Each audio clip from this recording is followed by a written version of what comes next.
नमस्कार, जय भीम. दैनिक बहुजन सौरभच्या यूट्यूब चॅनलमध्ये सर्वांचं स्वागत आहे. आज रविवार 29 सप्टेंबर 2024. आज देशात अत्यंत एक महत्वाची बाब आहे की हायकोर्ट आणि सुप्रीम कोर्टाही पेक्षा खालच्या कोर्टाला किती पावर असतो हे तुम्हाला याच्यातनं दिसतंय. मंगळूरची बातमी.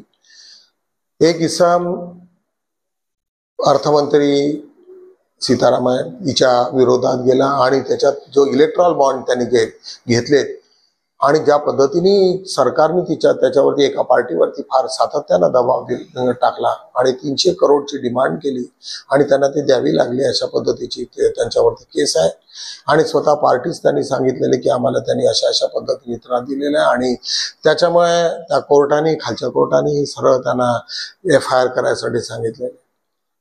मधून अत्यंत महत्वाची बाब म्हणजे कुठल्याही कोर्टामध्ये तुम्ही जाऊन तिथे दाग मागू शकता आणि अशा हजारो लाखोच्या संख्येमध्ये जर केसेस मोदी आणि शहा आणि अर्थमंत्र्याच्या विरोधात जर गेल्या तर या देशाची काय हालत होतील. म्हणजे तुम्हाला हायकोर्ट आणि सुप्रीम कोर्टामध्ये किती लोक काही असलं तरी खालच्या कोर्टाला किती पावर असते ही तुम्हाला लोकांना समजून घेण्याची बाब आहे. आज त्या अनुषंगानं आम्हा लोकांना हे समजावं लागेल की जी आपल्याला समोरच्यावरती अटॅक कसा करावा. राज्यघटनेमध्ये डॉक्टर बाबासाहेब आंबेडकरांनी प्रत्येक गोष्टीला त्याला पावर दिलेले. तुम्हा लोकांना इतके पावर दिलेले की तुम्ही अनेक कोर्ट आहेत तुमच्यासाठी. लोकायुक्त आहेत, कन्झ्युमर कोर्ट्स आहेत. तुम्ही अनेक जिथे जिथे तुम्ही सफरर असाल तर त्या ठिकाणी तुम्ही आपले फंडामेंटल राईट्स मागू शकता. तुम्हाला काही गरज नाही की तुम्हाला हायकोर्टात जायची गरज आहे वगैरे वगैरे असं काही नसते. त्याच्यामुळे तुम्हाला आणि निश्चितच जर कोर्टाने त्याला सांगितलं की FIR करावं. अनेकदा आपले लोक सफरर असतात. ज्यावेळेस आपण पोलीस स्टेशनमध्ये एखादी तक्रार घेऊन जातो आणि काही घेत नाही अशा वेळेस सरळ त्यांना पोलीस स्टेशनमध्ये रजिस्टर पोस्टाने पाठवा किंवा ईमेलच्या द्वारे पाठवा आणि ईमेलच्या द्वारे पाठवल्याच्या नंतर तुम्ही सरळ याच्यामध्ये 151 मध्ये एक अप्लिकेशन करायची असते कोर्टाला. साधी अप्लिकेशन असते आणि त्याच्यामध्ये त्या सेक्शनच्या अंतर्गत तिथं नोटीस होते आणि त्याला विचारण्यात येते ते पोलीस स्टेशनला तुम्ही ही बाब का तुम्ही अजूनपर्यंत FIR केलेला नाही. कारण तो कॉग्निझेबल ऑफेन्स असतो. जिथे जिथे कॉग्निझेबल ऑफेन्स आहेत अशा ठिकाणी तिथे त्यांना FIR करणं हे मस्ट आहे, सक्तीचं आहे. आणि जिथे नॉन कॉग्निझेबल ऑफेन्स असतील म्हणजे जसं काही भाऊ एखाद्याने शिव्या दिल्या, एखाद्याने धमकी दिली, मारण्याची धमकी दिली असं देत असतात. त्याच्यामुळे त्याला नॉन कॉग्निझेबल ऑफेन्स म्हणतात. त्याच्यामुळे तुम्हा सर्व लोकांना या सर्व कायद्याच्या बाबी माहिती असल्या पाहिजे. छोट्या मोठ्या डायव्हर्सच्या, छोट्या मोठ्या भांडणाच्या सर्व केसेस तुम्हाला माहिती असायला पाहिजे. आज एक अत्यंत दुसरी एक महत्वाची बाब आहे म्हणजे ती म्हणजे RSSचा मोठ्या प्रमाणावरती मोदीवरती हल्ला म्हणजे त्यांना सांगितलं की तुम्ही लवकरात लवकर स्टेप डाऊन व्हा. स्टेप डाऊन जर ते झाले तर तुमचे काय हाल होतील ते तुम्हाला माहिती आहे. त्यांचं पूर्ण उर्वरित आयुष्य हे जेलमध्ये गेल्याशिवाय राहणार नाही. म्हणून बुद्ध म्हणतात की सातत्यानं तुम्ही लोकांनी आपल्या याच्यावर राहा, सत्याच्या मार्गावरती चला. तुम्ही चुकीच्या मार्गावरती गेला आणि जर खोट्या मार्गावरती गेला तर त्याचे फळ तुम्हाला भोगावे लागणारच नाही. त्याच्यामुळे निश्चितच आजचा हा त्या मोठा संदेश आहे.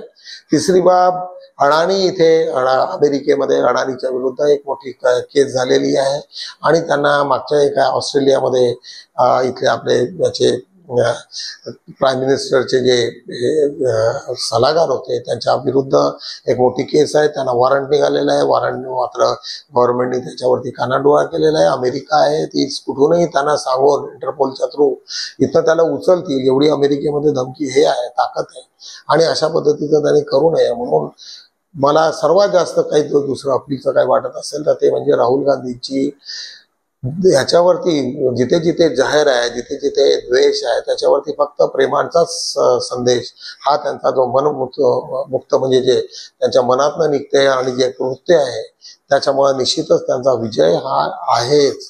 त्याच्यामुळे कोणीही त्याच्यामध्ये संदेह करण्याची काही गरज नाही आहे. आज अशा रीतीने आज आम्ही हे काय आणि त्याच्याच नंतर आज RSSच्या नंतर संजय जोशी हे RSSचे मोठे हे प्रवक्ते होते. त्याच्या आधी पण त्यांनी त्यांना सन्मान होता त्यांचा आणि त्यांनी त्यांच्या घरी मोठ्या प्रमाणामध्ये RSSचे लोक गोळा झालेले आहेत आणि मला असं वाटतं की मोहन भागवत आणि यांचं मन बनलेले की आता कोणत्याही हालतीत तुम्ही आता ह्या गुजरात लॉबीला आपण बाहेर खेचलं पाहिजे. इकडे विरोधी पक्ष नेतेही सुद्धा ते म्हणतात की तुम्ही गडकरींनी जर हे घेतलंय, जर पुढे आले तर आम्ही आमचा पाठिंबा देऊ. अशा पद्धतीची मोठ्या घडामोडी होत असतात. बघा 10 वर्षामध्ये जरी तो एखादा हिटलर सारखा माणूस हिटलर सारखा वागतो, परंतु ज्यावेळेस लोकशाहीच्या समोर ज्यावेळेस नतमस्तक होतो किंवा त्याला हार दिसायला लागते, त्यावेळेस चांगले चांगले लोक कसे थरारून जातात आणि त्याच्यामुळे कसे घाबरतात, अशा पद्धतीचं आजचं वातावरण भारतामध्ये दिसते आहे. आणि निश्चितच चिंताजनक बाब आहे. एक पुन्हा सुप्रीम कोर्टाचा ईडीवरती मोठ्या प्रमाणात टपका दिलेला आहे की तुमचं कार्य हे लोकांचं पॉलिटिकली याच्यामध्ये जायचं नाही आहे. त्याच्यामुळे तो एक मोठा दणका त्यांच्यावरती मिळालेला. अशा अनेक गोष्टी आहेत. आणि अडवाणीवरती अनेक ठिकाणचे हे आहेत की अडाणीने केलं काय देशासाठी, फक्त स्वतःसाठी, आणि तेही दोघांना पॉकेटमध्ये ठेवलं, 2 गुजराती माणसांना, आणि त्यांनी अशा रीतीने आपली दुकानदारी चालवलेली आहे. अत्यंत वाईट आहे. या माणसाने काही लोकांना काही घेणं देणं नाही. तो उद्या जरी मेला तरी लोकांना काही अश्रू गाळण्याची गरज नाही. लोक म्हणतील त्याने खूप लुटले या देशाला. अशा पद्धतीचा माणूस करू नये. कमीत कमी यापासनं माणसाने वाचावं. बुद्धाचा प्रिन्सिपलच आहे की तुम्ही जिथे जिथे अनेक त्यांच्याही काळामध्ये असे खूप मोठमोठाले राजे होऊन गेले, पण सर्व त्यांच्यासमोर नतमस्तक झाले, नमन झाले. आणि त्यांना वाटलं की जर लोकांवरती राज्य करायचं असेल तर त्यांच्या भावनाशी खेळावं खेळणार नाही. त्यांना मदत केली पाहिजे, त्यांच्या हिताच्या गोष्टी केल्या पाहिजे, तरच आपलं काहीतरी भलं होईल. चला, आज एक पुन्हा बुद्धा या सिरियल मधनं एक छोटासा एपिसोड तुम्हाला घेऊन येतो आहे. बुद्धाच्या काळामध्ये एक बुद्ध ज्यावेळेस एका जंगलात एका भिक्षापात्र घेऊन आपले जात असतात, तिथे कुठेतरी कोणी त्यांना जेवायला घरी घेऊन जात असतात की भिक्षा. तर जाताना त्यांना दिसतो की एक ब्राह्मण माणूस रस्त्यावरती एका तलावामध्ये डुबक्या मारत असतो 108. त्यांना तो विचारतो हा काय करतोय, तर त्यांनी सांगितलं की त्याच्या पायाखाली मेंढक आलेले आणि त्याच्यामुळे तो असा करतो, थरथरत असतो. अशा वेळेस बुद्ध विचारतात की जर तुला या पाण्यापासून जर मुक्तीच मिळाली असेल तर 108, तर मग इथे मेंढक आहे, सर्प आहेत, विषारी अनेक प्राणी आहेत, या लोकांना मुक्ती कधीची मिळून गेली असते, तू कुठल्या मुक्तीच्या बद्दल तू बोलतोयस. आणि असं करत त्यांचं जे संभाषण आहे अत्यंत महत्वाचं आहे. त्यांनी सांगितलं की तुम्हाला स्वतःच्याच मुक्तीचं द्वार तुम्हाला उघडावं लागेल. याच्या पुढे बाहेर तुम्ही शोधत असाल तर ते चुकीचं आहे. अशा पद्धतीचे ते संवाद असणारा एक छोटासा व्हिडिओ तुम्हाला घेऊन येतोय. अत्यंत महत्वाचा, अत्यंत चांगला व्हिडिओ. तुम्हाला निश्चितच त्याला 2-3दा पाहावं अशी इच्छा करतो. बघूया आपला हा व्हिडिओ.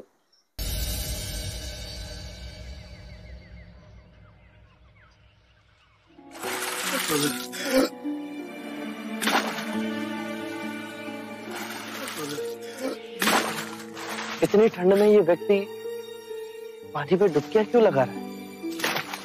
ये ब्राह्मण प्रातः स्नान करने को गए, तो जैसे स्नान करके बाहर निकले तो मेंढक पैर के नीचे आ, तो उन्होंने सोचा मैं अशुद्ध हो गया, महापाप हो गया। तो उन्होंने फिर उस पाप को धोने के लिए 108 बार डुबकी लगाने का संकल्प किया।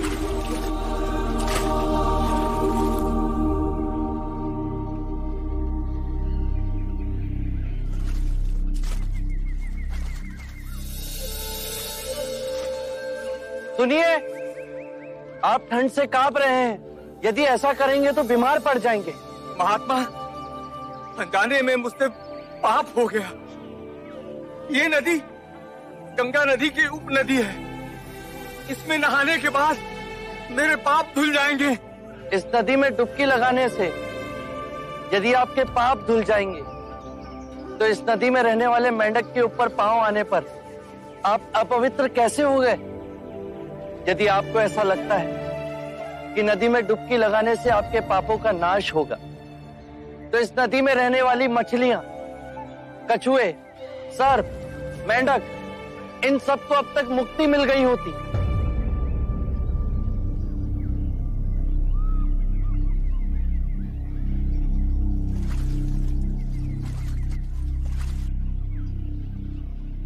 बात तो सत्य कह रहे हैं महानुभाव। नदी में डुबकी लगाने से पापों का नाश नहीं होता। अपने पापों का नाश करने के लिए विवेक जगाना आवश्यक है। इतनी साधारण बात को समझाने वाला कोई असाधारण ही हो सकता है। महात्मन, कब से बनाए हुए रास्ते पर अंधे पशु की तरह चल रहे थे। आपने हमारी आंखें खोल दी। हर वो बात जो लिखी गई, जो हमें सिखाई जाती है, जो असंख्य वर्षों से दोहराई जा रही है, उसमें संदेह करना। अपो दीपो भव, अपना दीपक स्वयं बनो।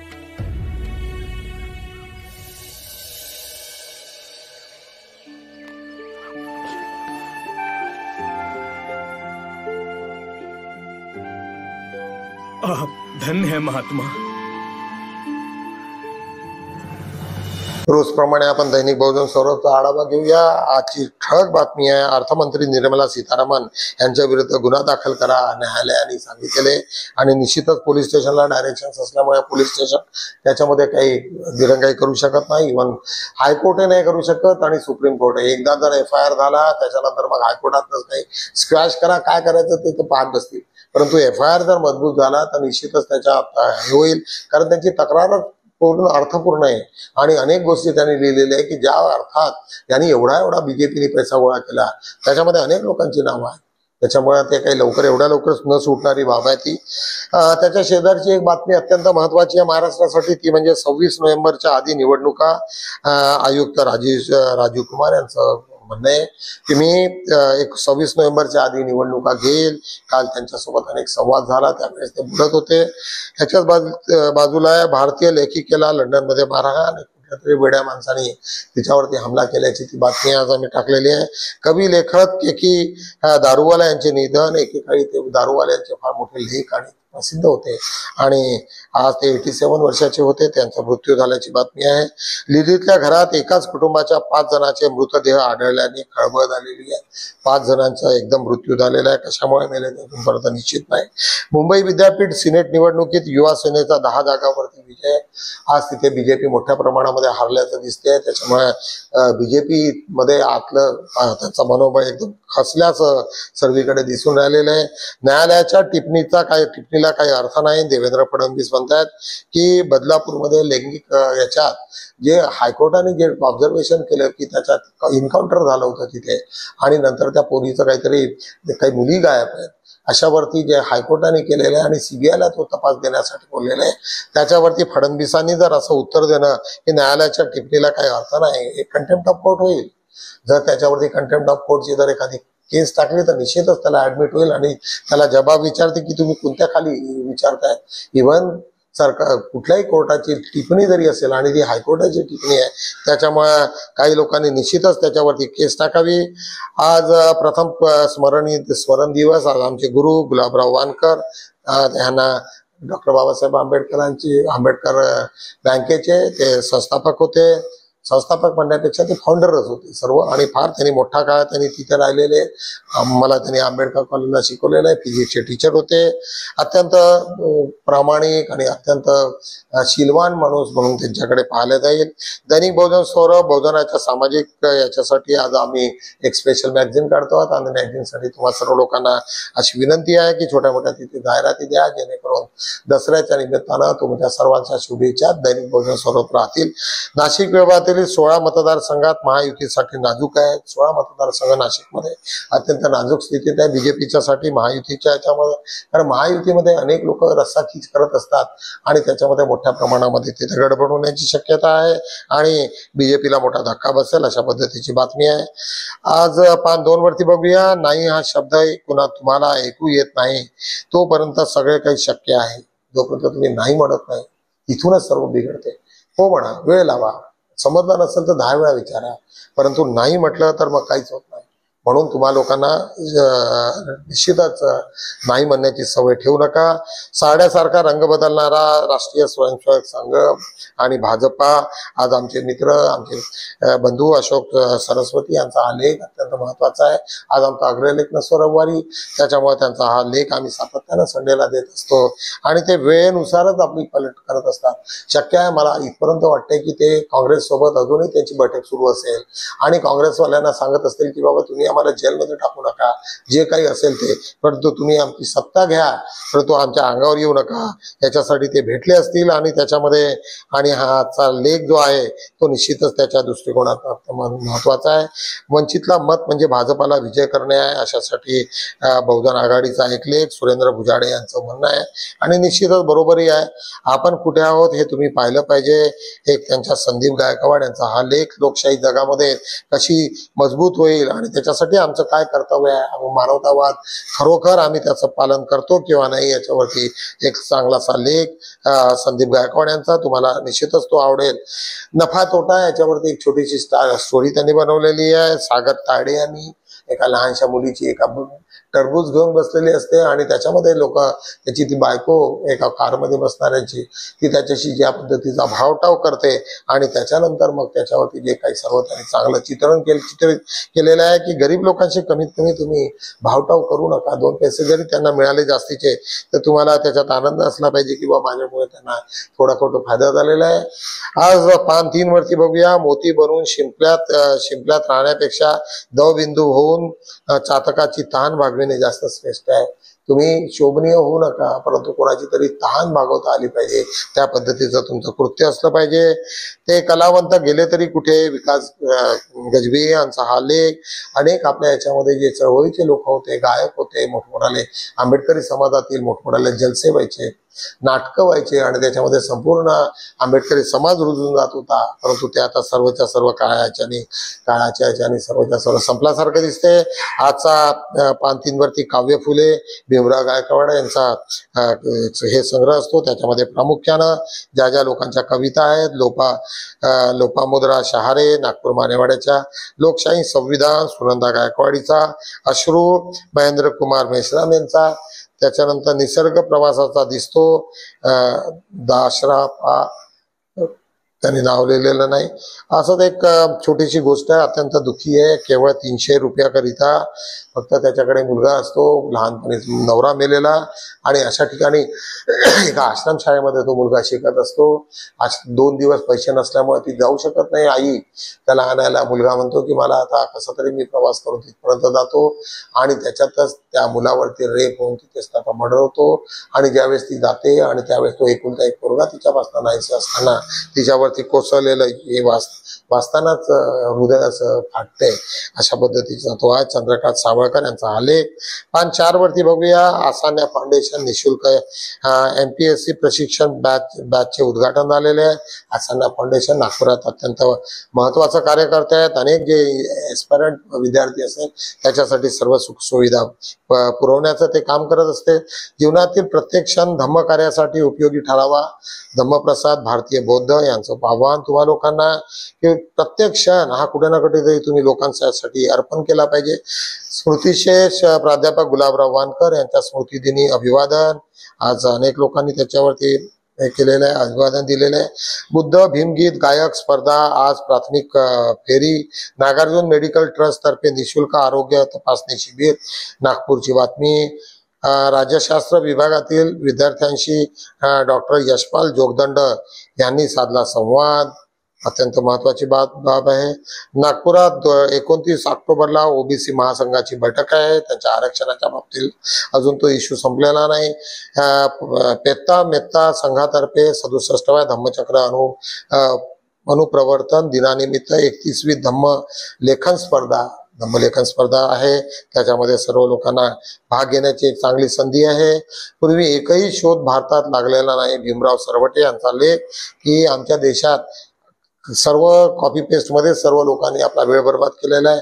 दैनिक बहुजन सौरभसाठी घरोघरी जातो. दिवाकर शिर्के यांचं म्हणणं आहे. आजच भेट झाली. त्यांचं जे काम पाहून अत्यंत आम्हाला खुशी झालेली आहे. बहुजन हिताय संघाची 387वी साप्ताहिक सभा संपन्न झालेली आहे. त्याचा आम्ही हे केलेलं आहे. आमच्या छोट्या मोठ्या जाहिराती आहेत.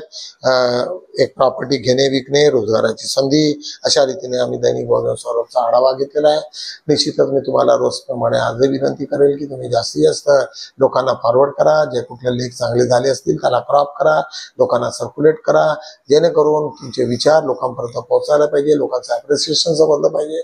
चांगले विचारच तुमच्या आयुष्यामध्ये अत्यंत मोलाचे असतात. बाकी सर्व जे काही होत असते समाजात ते सर्व आपण पाहत असतो, परंतु त्या पाहत असताना जे लोक दुःखी आहेत, कष्टी आहेत, त्याच्यापासून आपण कसं काय त्याला आपण हे करता येईल त्याच्यावरती तुम्ही त्याला मदत केली पाहिजे. अशा रीतीने आजचा बहुजन सौरभ पेपर आणि युट्यूब मी संपवतो इथे. भेटूया आपण उद्या. तोपर्यंत जय.